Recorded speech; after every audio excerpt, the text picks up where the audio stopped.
چې تاسو چې کوم ګول ځان له سیټ کړی دی هغې کې به د خدای په نوم باندې به تاسو څومره ورکړه کوئ هغه ځان سره لږ ولیکئ. تاسو فاینانشل ګول سیټ کړي دي که نه نو د خدای په نوم باندې به څونه ورکړه کوئ. دا ضروري نه چې تاسو لکونه ورکړئ، زرګونه ورکړئ، سوونه ورکړئ، 10 روپۍ ولیکئ، خو ولیکئ خو هغه بیا خامخا ورکوئ.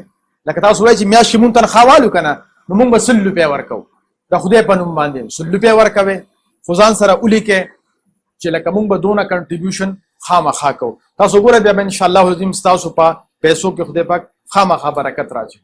اوس د هر یو ګول لپاره سپورټ پکار دی. لکه اوس فضل باري صاحب وایي چې زه په تعلقاتو ښه کولو باندې به ټریننګ کوم نو د لپاره سپورټ پکار دی. فاینانشل سپورټ پکار دی، مورل سپورټ پکار دی، ټیکنیکل سپورټ پکار دی، انټلیکچوال سپورټ پکار دی. تاسو وایئ چې زه یتیمانو دپاره اکیډمي کوم تاسو لپاره سپورټ پکار دی. داسې تاسو وایئ چې زه تربیت کوم تاسو لپاره سپورټ. اوس دا سپورټ